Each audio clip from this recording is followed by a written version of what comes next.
menggunakan kata yang sudah dipilih. Contoh, di tahun 2024 ini saya pengen punya anak. Kan anak ya berarti satu kata. Nah kemudian saya membuat kalimat. Pada hari Senin, anak-anak sedang melaksanakan upacara bendera merah putih. Kemudian saya lanjutkan ke Ibu Eni misalnya. Ibu Eni ini apa? Sehat. Dilanjutkan kalimatnya. Anak-anak sangat antusias dan badan sehat semua. Bagaimana ya? Bisa ya? Merangkai kalimat dengan menggunakan kata yang sudah dipilih sesuai dengan harapan atau keinginan Bapak Ibu di tahun 2024. Ya. Kan belum habis 2024. Silakan Bapak Ibu. 10 lebih aja satu kata.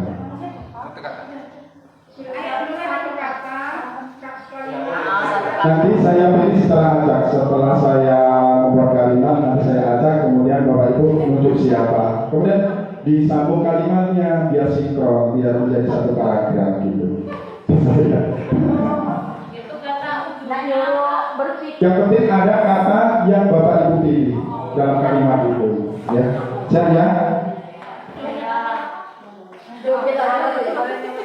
Di tahun 2024 ini keinginan saya yaitu sehat. Mulai dari saya sehat. Saya menginginkan ketika bekerja badan saya selalu sehat. Ibu Kota. Di tahun ajaran baru keinginan saya kepala sekolahnya tidak ganti.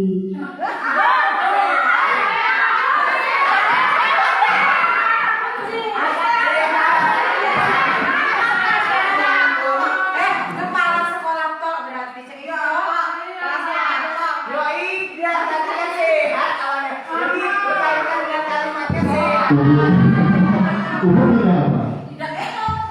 Katanya apa? Ganti. Iya, katanya kata apa? Yang itu ganti. Berarti mudah-mudahan kesehatan itu diberikan kepada kepala sekolah sehingga tidak diganti. Lanjut. Ibu istri. Ganti ya kalimatnya. Oh, ambil ujungnya ya berarti ya. Boleh ujung tengah awal. Berarti kalau ganti. Nah ini tadi apa?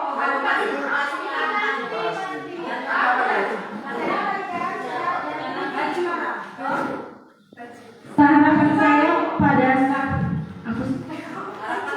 harapan saya pada saat tahun 2024 ini kita guru-guru bisa ganti seragam sekolah. Seragam baru sekolah. Oh, seragam baru sekolah kan? Berarti yang seragam sekolah baru. Berarti baru. Kita menepi.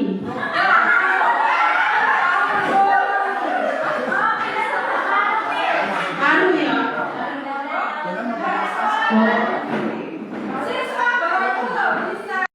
Rekan-rekannya sama seperti kalian.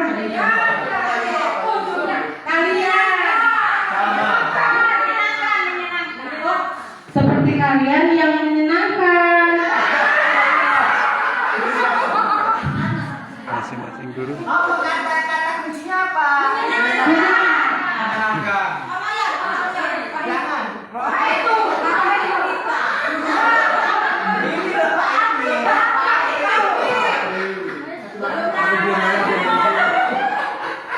Menyenangkan ya? Menyenangkan. Istri saya. Harapan saya di tahun ini mendapatkan sesuatu yang menyenangkan. Sudah menyenangkan. Maksudnya istri saya setiap hari menyenangkan saya. Menyenangkan dan membahagiakan boleh. Oke, saya Pak. Profesi guru itu sangat menyenangkan buat saya. Saya. Dan membahagiakan untuk saya. Dan membahagiakan untuk saya. Lanjutkan ke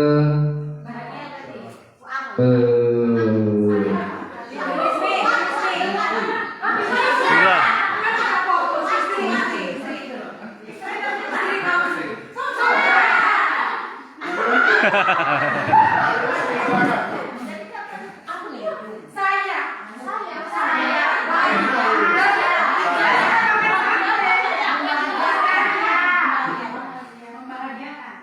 Harapan saya.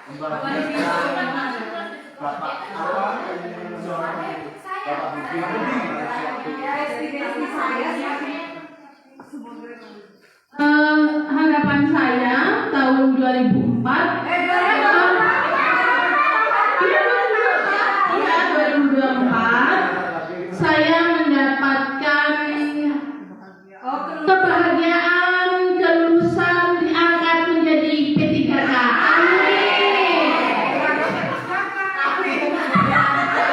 Berarti intinya ibu memilih kata dilantik. Ya, oke. Tepuk tangan buat kita semua Bapak Ibu. Luar biasa. Harapannya sangat luar biasa, memotivasi saya. Ya. Sudah, Pak. Nanti sebutin terus Bu. Ya. Besok kalau ada agenda lagi segitiga restitusi atau coaching dari Pak Oyan ada SPG. Pasti ada SPG, nggak mungkin nggak ada. Ya. Dilanjutkan Bapak Ibu. Nah, materi kegiatan untuk hari ini yaitu ada 3: kebutuhan dasar murid, kemudian posisi kontrol guru, dan segitiga restitusi. Kalau memungkinkan nanti sampai segitiga restitusi. Kalau waktunya tidak cukup, dilanjutkan agenda besok biar dianggarkan untuk makan-makan lagi. Iya Bapak Ibu. Baik Bapak Ibu. Sebelum ke materi, kita buat keyakinan atau kesepakatan bersama. Ini bergandengan dengan SPI. Keyakinan itu harus ada, kesepakatan harus ada. Kesepakatan kita hari ini apa Bapak Ibu? Apa kira-kira? Kesepakatan atau keyakinan untuk menyukseskan acara kegiatan pada hari ini. Apa kira-kira? Aktif. Fokus pada kegiatan. Boleh. Pertama fokus pada kegiatan. Nanti ditulis. Kemudian apa lagi? Mengikuti sampai selesai. Boleh. Apalagi Bapak Ibu? Ada umpan balik, ya pasti. Kita nanti ada umpan balik dan refleksi dari Bapak Ibu. Saling menghargai. Ketika itu biasanya kalau dari ketika ada seseorang yang berbicara, yang lainnya mendengarkan. Kalau dari ya Bapak Ibu. Cukup ya, nanti kebanyakan malah ini. Baik Bapak Ibu, kita ketahui kebutuhan dasar murid. Kita sepakat dulu bahwa sesuatu yang kita kerjakan itu pasti mempunyai tujuan. Sepakat ya? Sepakat. Sepakat ya? Apapun yang kita lakukan baik positif maupun negatif pasti mempunyai tujuan. Untuk kebutuhan dasar murid itu, yang pertama adalah bertahan hidup, kemudian kasih sayang dan rasa diterima, penguasaan, kebebasan, dan kesenangan. Ada 5 kebutuhan dasar murid. Apabila salah satu saja tidak terpenuhi oleh murid akan mencari cara bagaimana untuk memenuhi kebutuhan dasar tersebut. Kalau murid tahu caranya, dia akan berbuat positif. Tetapi kalau murid tidak tahu caranya, akan berbuat negatif. Itu. Karena posisi murid di sini kan perlu dididik untuk kita semua. Pertanyaan pemantik. Nah di situ ada kasus Bapak Ibu. Saya bacakan ya. Ibu Ambar, guru wali kelas 2A di SD Pelita Hari, sedang bingung menghadapi ulah salah satu murid di kelasnya, yaitu Doni. Beberapa anak di kelas 2A telah datang padanya dan mengeluhkan Doni yang seringkali meminta bekal makan siang mereka dengan paksa.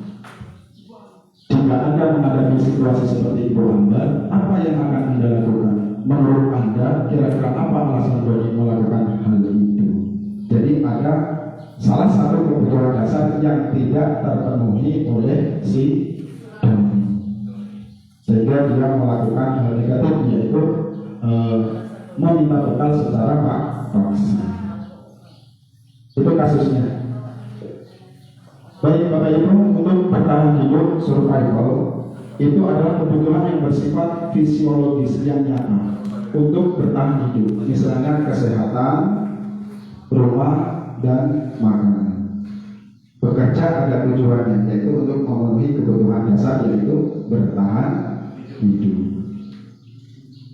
Kemudian kasih sayang dan rasa diterima bertahan hidup.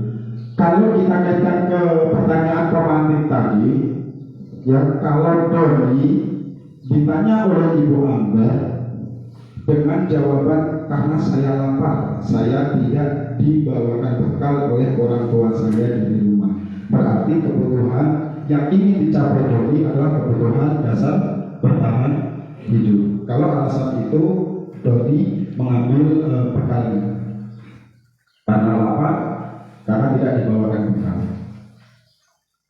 Kemudian kasih sayang dan rasa diterima, love and belong kurang Love and yaitu kebutuhan untuk disayangi dan diterima, meliputi kebutuhan akan hubungan dan koneksi sosial, kebutuhan untuk memberi dan menerima kasih sayang, dan kebutuhan untuk merasa menjadi bagian dari suatu kelompok, koneksi sosial.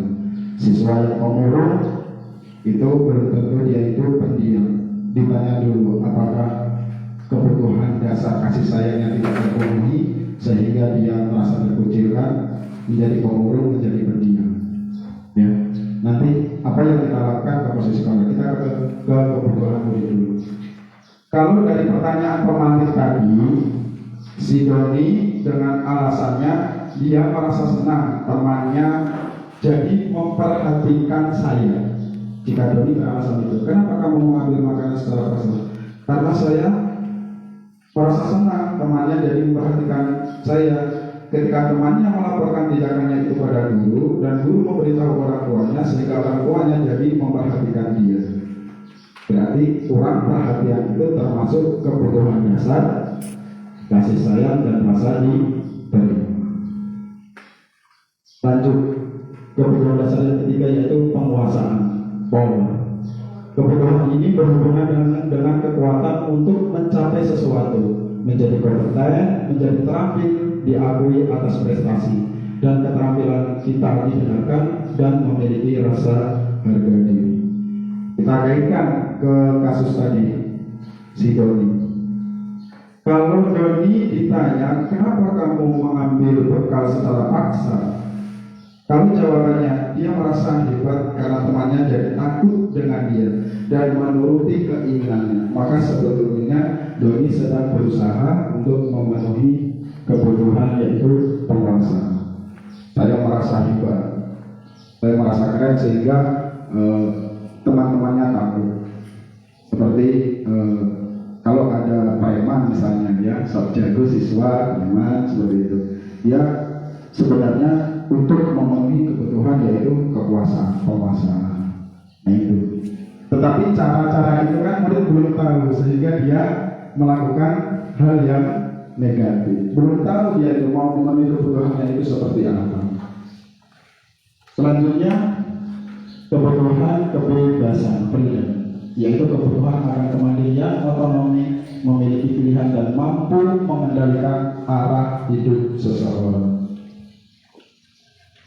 Kalau kita kaitkan ke kasus Doni tadi, kalau Doni alasannya mengambil bekal secara paksa, dia merasa bosan dengan bekal makanan yang dibawakan ibunya dari rumah, karena ibunya selalu membawakan bekal yang sama. Saya pengen bekal seperti teman yang lain, berbeda. Berarti Doni sedang memenuhi kebutuhannya, yaitu kebebasan, ingin bebas. Anak jenuh, anak malas pada saat pembelajaran, berarti di situ anak sedang memenuhi kebutuhan, yaitu kebebasan. Saya pengen bebas. Maksud bebas di sini bukan liar, Bapak Ibu. Kita ganti cara. Nah seperti itu. ganti cara yang sesuai dengan kebutuhan murid tersebut. Dan yang terakhir adalah kesenangan. Pak, apa itu kesenangan? Kebutuhan untuk mencari kesenangan bermain dan tertawa. Bayangkan hidup tanpa kenikmatan apapun betapa menyedihkan. Kalau kita kaitkan, saya melakukan pengambilan paksa terhadap bekal teman saya itu karena saya iseng saja, iseng. Dan ia menikmati ekspresi wajah teman-temannya yang kesal karena diambil makanannya. Dan menurut dia, ekspresi teman-temannya itu lucu. Kalau jawaban Doni seperti itu, berarti Doni sedang berusaha untuk memenuhi kebutuhannya akan kesenangan. Jadi ketika ada anak yang melakukan hal negatif, jangan langsung dimarahi. Kita tanya dulu, tujuan dia itu apa. Kemudian kita menganalisis kira-kira kebutuhan apa dia itu untuk memenuhi. Kebutuhan dasar apa yang perlu dipenuhi. Pada sini ada pertanyaan Bapak Ibu. Dari kelima kebutuhan dasar murid: bertahan hidup, kasih sayang, dan rasa diterima, penguasaan, kesenangan, dan kebebasan. Ada nggak Bapak Ibu? Lanjut ya. Bukan balik. Nah sekarang saya kasih umpan balik.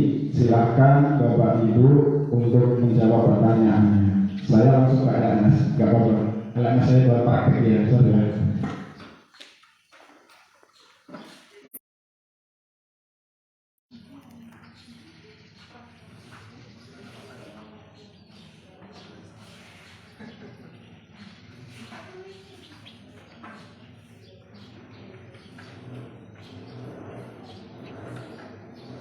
Nyambung ya Pak.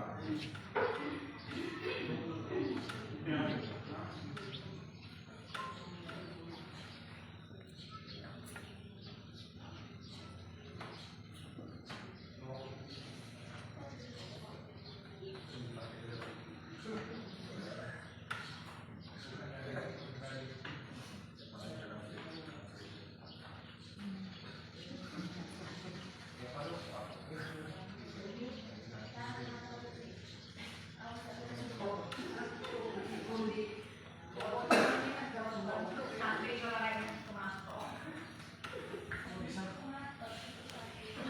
Erwin.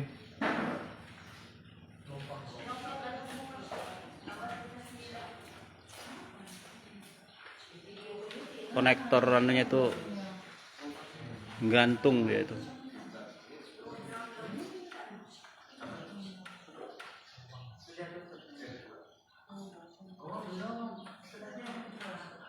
Nah kita mengidentifikasi ya Bapak Ibu, ketika anak melakukan sesuatu, kira-kira kebutuhan dasar apa yang sedang dipenuhi oleh anak tersebut.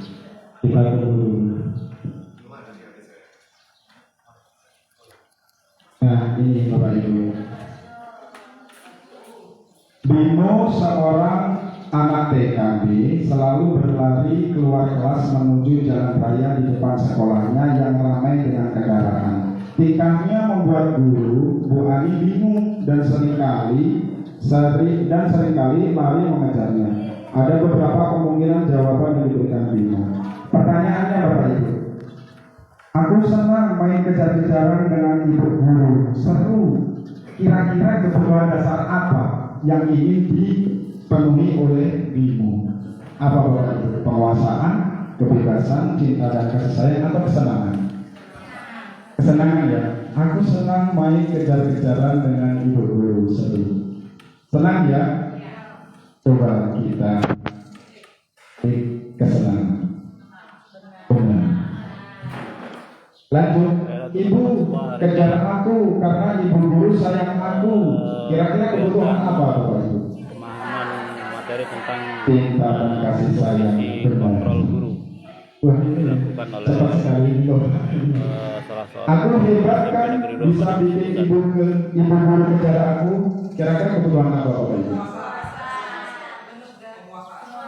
Penguasaan apa kebebasan?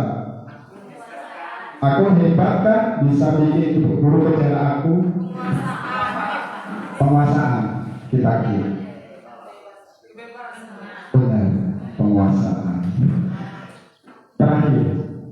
Aku bosan belajar mewarnai terus di dalam kelas. Kebebasan. Benar.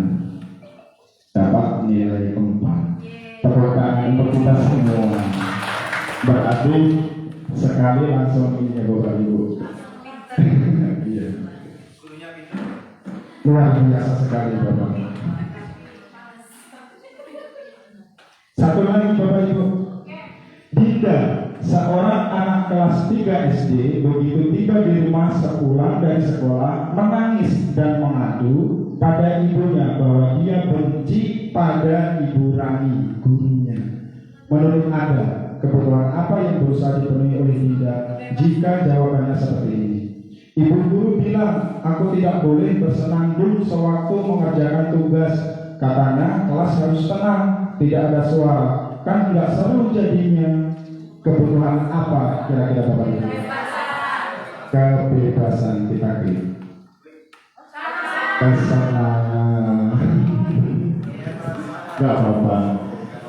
Selanjutnya, Dinda ngomong sama ibunya, ibu guru tidak menyapa aku hari ini, padahal aku pakai jepit rambut baru loh. Kira-kira kebutuhan apa Bapak Ibu? Cinta dan kasih sayang. Benar. Cinta dan kasih sayang. Dinda mengaku pada ibunya, aku sebel, gambarku tidak rapi. Malah ibu guru nunjukin ke teman-temanku di depan kelas. Kira-kira kebutuhan apa? Aku sebel, gambarku tidak rapi. Malah ibu guru nunjukin ke teman-temanku di depan kelas. Intinya membuat malu anak didik. Kebutuhan apa Bapak Ibu? Cinta dan kasih sayang. Cinta dan kasih sayang. Ada yang lain? Penguasaan. Coba kita klik cinta dan kasih sayang.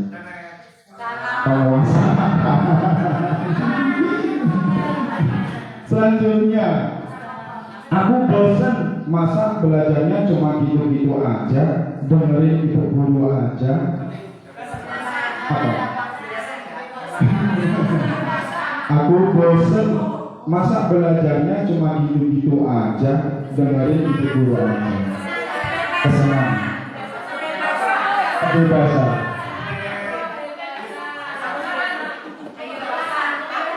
Kebebasan ya coba.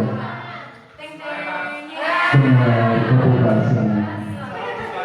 Nilainya 2/4. Nah, dari pertanyaan-pertanyaan tadi kan kita sudah mengetahui Bapak Ibu bahwa anak itu melakukan sesuatu hal itu pasti ada tujuannya, yaitu untuk memenuhi kebutuhan dasarnya. Dan kita harus mengerti akan hal itu. Yang kebutuhan apa yang diinginkan oleh anak tersebut, walaupun dia melakukan hal yang negatif. Jadi nggak boleh kamu ya, nggak boleh ya Bapak Ibu ya. Nanti ke posisi 5 kontrol itu nggak boleh. Lanjut, kalau untuk kebutuhan dasarnya ini sudah kita pahami bersama, kita ke posisi kontrol seorang guru ketika menghadapi anak yang bermasalah.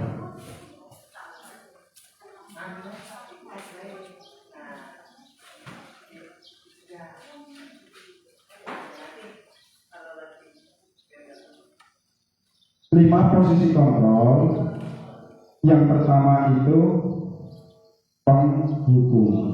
Yang kedua, pembuat merasa bersalah, teman, pemantau, dan manajer. Dua ini tidak boleh dilakukan oleh. Dari ketiga ini, yang paling ideal itu adalah sebagai manajer. Nanti.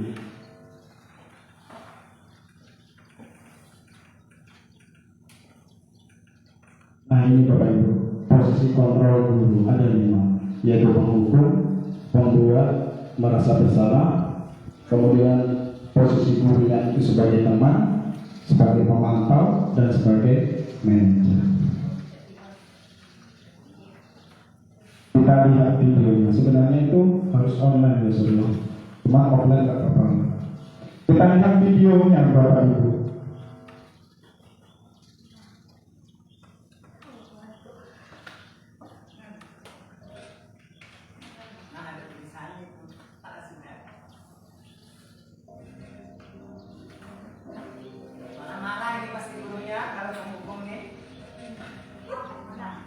Kita perhatikan dulu.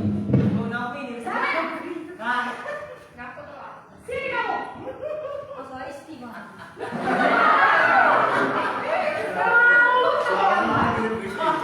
Kamu deh, pasti terlambat. Saya Apa? Apa coba? Alasan kamu apa lagi? Kapan sih kamu tidak terlambat? Malas sekali ya kamu jadi anak. saya Dasar pemalas. Gak kapok-kapok sih kamu. Sudah berapa kali terlambat? Sana, kamu keliling lapangan basket 2 kali. Nur Fitrian. Kenapa? Kamu ibu berani-beraninya jawab. Sudah terlambat, masih berani jawab pula. Sekarang, keliling lapangan basket 5 kali sekalian. Biar kapok. Cepat, pergi sana ke lapangan basket. Nah, cukup. Guru itu posisinya yaitu sebagai penghukum. Bapak Ibu lihat nggak ekspresi dari murid tersebut? Dia tidak diberi kesempatan untuk menjelaskan. Padahal apa yang dilakukan oleh Nara itu pasti ada tujuannya. Ada alasannya juga. Ya. Jadi tidak ada kesempatan waktu untuk menjelaskan Nara. Kemudian posisi penghukumnya lari lapangan 5 kali. Nah, itu tolong dihindari Bapak Ibu. Gimana posisi penghukum? Kemudian selanjutnya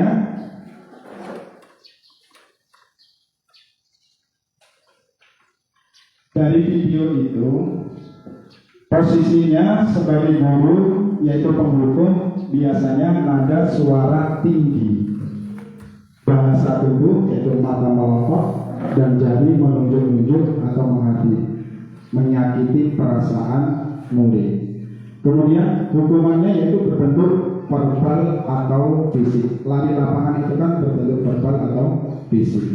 Dampaknya Bapak Ibu, dampak yang dialami oleh murid tersebut, murid menjadi pendendam di dalam dirinya, tetapi tidak berani untuk mengungkapkannya, yaitu dendam. Kemudian tidak menyukai guru atau mata pelajaran yang diampu.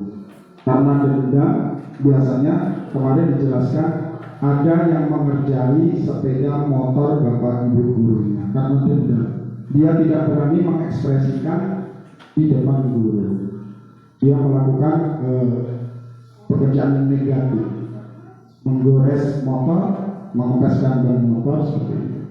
Ada dendam. Ini kira-kira baik atau tidak untuk dampak muridnya? Tidak baik dulu. Next, pembuat merasa bersalah. Tonton video lagi.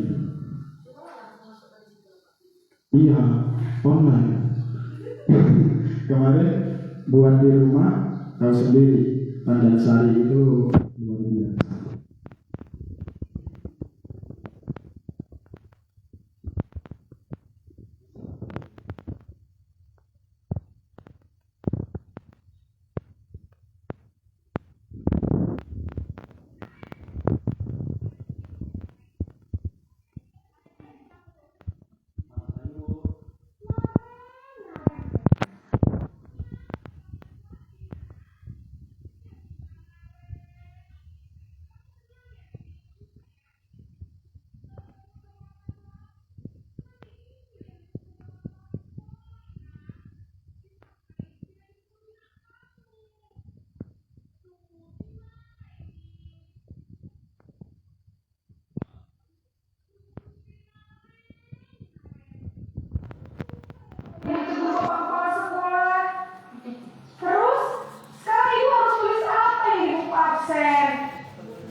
Maaf Bu, maaf sekali. Ya sudah, lain kali jangan bikin ibu susah lagi ya nak ya. Ibu tidak akan kuat lagi kalau kamu gini terus. Bisa jantungan kalau ibu ditegur bapak pas-pas. Sana cepat kelas. Maaf ya Bu, maaf sekali. Jangan 2 kali ya.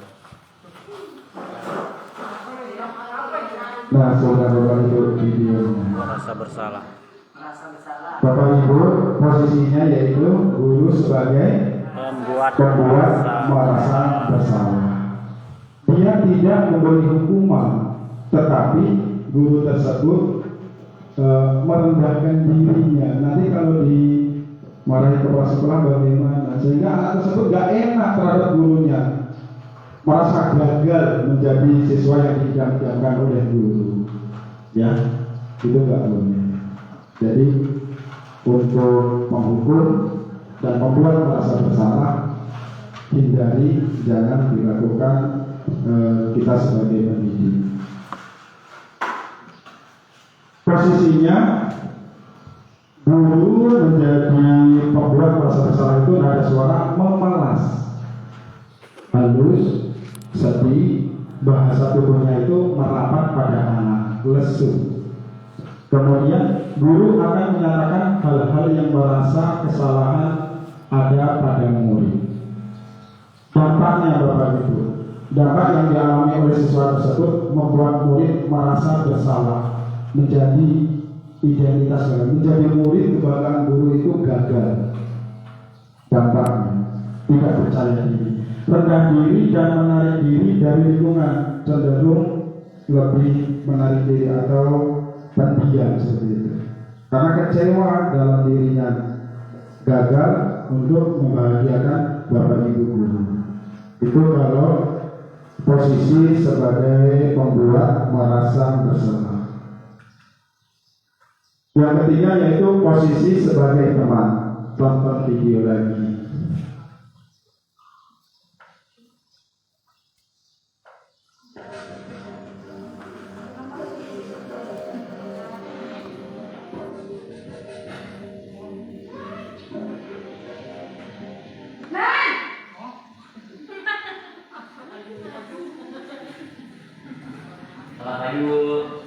Wah, sudah jam berapa ini nak? Terlambat lagi ya sayang. Iya Bu, habis ibu saya udah mau saya Bu. Kamu malah menyalahkan ibu kamu. Katanya paling kencang. Kok terlambat sih? Iya Bu, saya memang terlambat bangun tadi. Jadi biarpun saya lari kencang, tetap gak kekejar Bu. Ya sudah sana, nanti lain kali larinya lebih kencang lagi ya, biar gak terlambat lagi. Bikin seneng ibu, demi ibu. Bisa kan? Bisa lah Bu. Ya sudah sana masuk kelas, ibu beresin urusan absen kamu. Kamu ini ada-ada saja. Nah sudah, di sini tidak ada hukuman ya, tidak ada. Sebagai teman, ciri khasnya Bapak Ibu, ciri khasnya saya benar, terus senyum, ramah, lebih akrab dengan siswa ya, lebih dekat lagi.